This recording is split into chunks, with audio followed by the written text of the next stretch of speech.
রান্না বান্না হয়ে গেছে, রান্না বান্না করে মেয়েকে খাওয়া হয়ে গেছে, মেয়েকে খাওয়ালাম।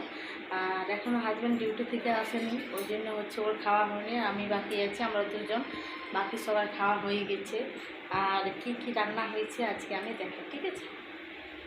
আজ রান্না হয়েছে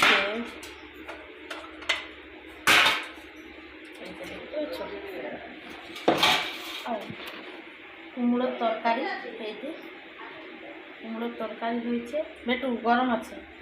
আর এই যে মাছ দেখাচ্ছি, দেখো এই যে মাছ আছে, দিনের মাছ ভাজা রেখেছিলাম ভেজে পরে, আর হচ্ছে এখন এটা ঝোল করলাম, মশলা দিয়ে ঝোল করে নিলাম। আর তার সাথে হচ্ছে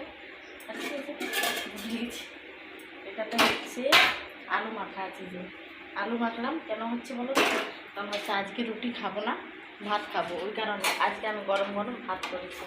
এই যে ভাত দেখতে পাচ্ছ, এটা হচ্ছে গরম গরম ভাত করেছি, কারণ হচ্ছে যেহেতু মাছের ঝোল দিয়ে তার রুটি ভালো লাগে না, ওই কারণে হচ্ছে ভাত করেছি, গরম গরম ভাত। ঠিক আছে ভাই, ততক্ষণের সময় ভালো থেকো, সুস্থ থেকো। আর এই যে আমার মেয়ে এসে হাজির, যে দিনেছে ভিডিও করছি এসে হাজির ভাই, ততক্ষণের সময় ভালো থেকো ভাই, টাটা, গুড নাইট সবাইকে, good night, sweet dreams, bye, tata.